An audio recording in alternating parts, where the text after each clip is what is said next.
नमस्कार दोस्तों, मैं गार्गी आप सभी का स्वागत करती हूं एक मेजर डिस्कशन में। तो दोस्तों इस वीडियो में डिस्कस करने वाले हैं इंडिया चाइना का जो सेंड ऑफ चल रहा है पैंगोंग त्सो के इलाके में, और डिस्कस करेंगे दोस्तों एसएफएफ यानी कि स्पेशल फ्रंटियर फोर्स का इसमें क्या रोल रहता है। तो दोस्तों शुरू करने से पहले मैं आपको बता दूं कि अगर आपको ये वीडियो पसंद आए तो प्लीज़ इस वीडियो को लाइक कीजिएगा, शेयर कीजिएगा, कमेंट सेक्शन में अपना फीडबैक ज़रूर दीजिएगा और चैनल को भी सब्सक्राइब ज़रूर कीजिएगा। चलिए दोस्तों सबसे पहले हम मेजर एरिया को देख लेते हैं जो कि स्टैंड ऑफ का मेजर एरिया है।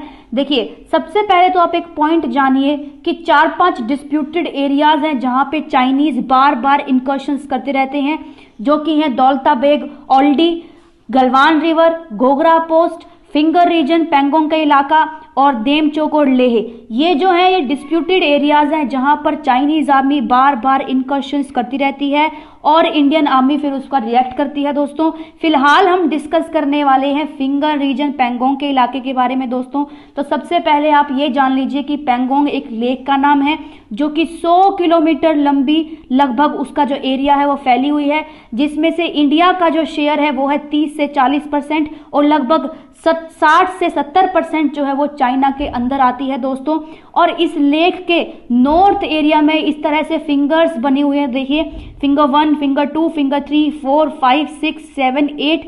इंडिया का ये कहना है कि फिंगर 8 तक इंडिया का जो बॉर्डर है वो बिलोंग करता है और ये सारी टेरिटरी इंडिया के अंदर आती है। लेकिन चाइना जो काउंटर पार्ट करता है वो कहता है कि नहीं, फिंगर 4 तक जो है चाइना का पूरा ये रीजन है जो कि उनके अंडर आता है। तो इस हालत में फिंगर 4 से लेके फिंगर 8 के बीच में ये डिस्प्यूटेड एरिया रहता है। दोस्तों हाल ही में चाइना ने अपनी आर्मी को रिक्रूट कर दिया था फिंगर 4 पे, और मेजर जो डेवलपमेंट ये हुई है दोस्तों कि इंडियन आर्मी ने फिंगर 4 के आसपास ही किसी मेजर हाइट पर अपनी फोर्स को तैनात किया है। तो एक टेंशन की सिचुएशन बन गई है दोस्तों बिटवीन इंडिया एंड चाइना। हालांकि ऐसे इंकर्शंस देखने को हमेशा से मिलती रहती हैं, लेकिन अब पॉइंट ये आता है कि क्या कोई ऐसी वॉर की सिचुएशन देखने को मिलेगी या नहीं मिलेगी।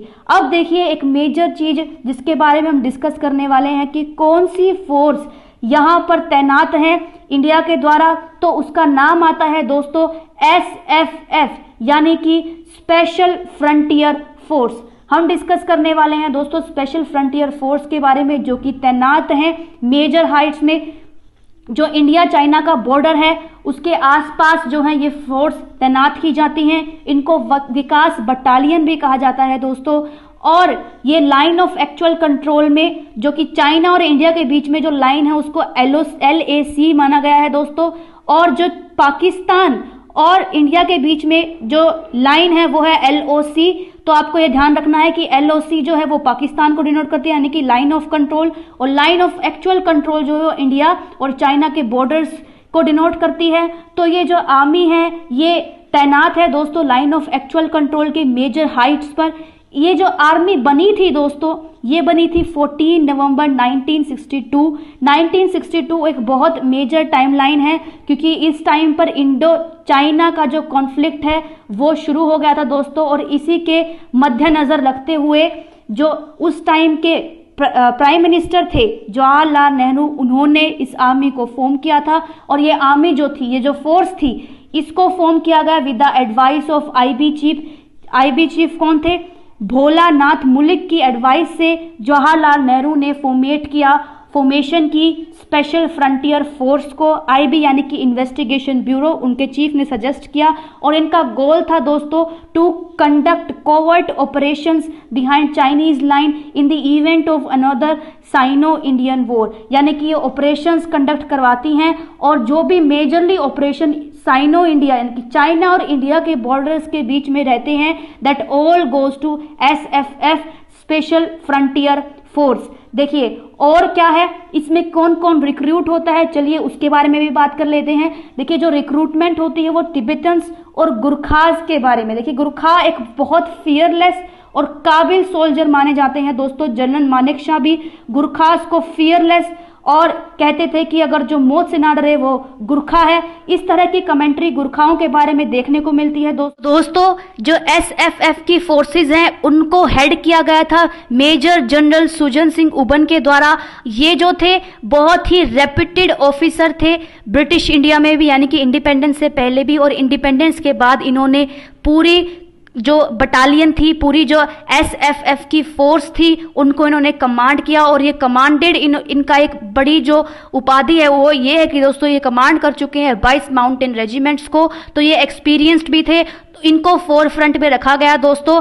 और एक जो मेजर चीज यहां से निकल के आती है दोस्तों वो ये आती है कि SFF is not a part of Indian army. अब आप कहेंगे कि इसका क्या मतलब है कि एसएफएफ तो पार्ट ही नहीं है इंडियन आर्मी का, फिर भी वहां पर तैनात है इंडिया चाइना के बॉर्डर पर। तो देखिए एसएफएफ स्पेशल फोर्सेज हैं और ये डेफिनेटली इंडियन आर्मी का पार्ट नहीं है। हालांकि सेंट्रल गवर्नमेंट डायरेक्टली मॉनिटर करती है एसएफएफ की यूनिट्स को, और एसएफएफ जैसी यूनिट्स ऑपरेशनल कंट्रोल के लिए बहुत ज्यादा हेल्प करती हैं इंडियन आर्मी का। और इनकी रैंक्स हैं, अपने रैंक के स्ट्रक्चर्स हैं इनकी यूनिट्स में, और इनका जो स्टेटस है वो आर्मी के रैंक से इक्विवेलेंट है, यानी कि जो पोस्ट है और जो स्टेटस है वो इक्वल है इंडियन आर्मी की रैंक से।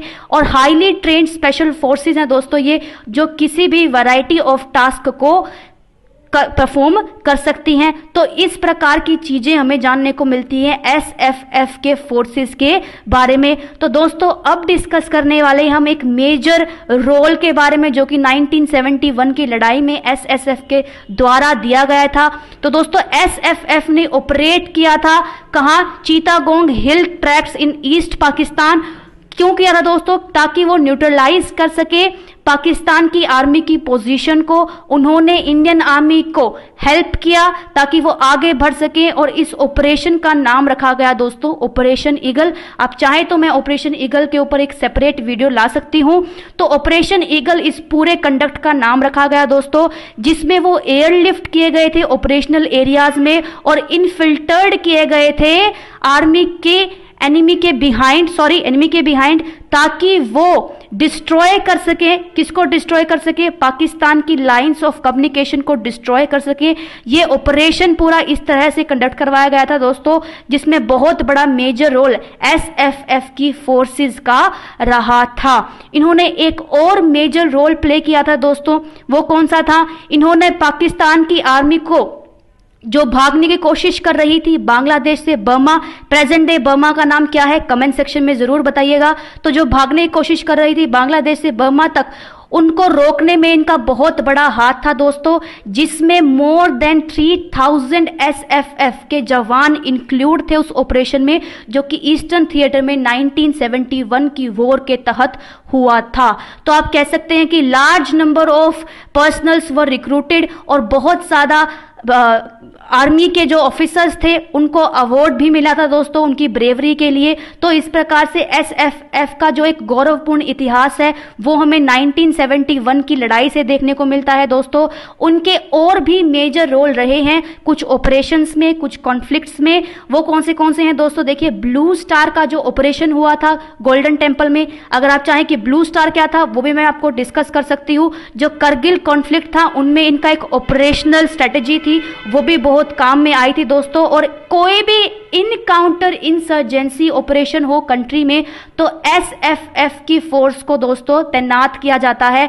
और सेम चीज जो इंडिया और चाइना के बॉर्डर कॉन्फ्लिक्ट अब हो रहे हैं पैंगोंग त्सो के इलाके में, वहां भी एसएफएफ की फोर्सेस तैनात हैं दोस्तों। इससे पता चलता है कि ये जो फोर्स हैं बहुत स्पेशल हैं, इनकी स्पेशलिटी है ऑपरेशंस को कंडक्ट करवाने में, और एक फियरलेस एटीट्यूड रहा है एसएफएफ फोर्सेस का, और एक सक्सेसफुल इन्होंने हमेशा मॉनिटर किया है ऑपरेशंस को। तो इस तरह से दोस्तों हमने डिस्कस किया है पूरा एसएफएफ के बारे में। आशा करती हूं कि आपको सब कुछ अच्छे से समझ में आ गया होगा।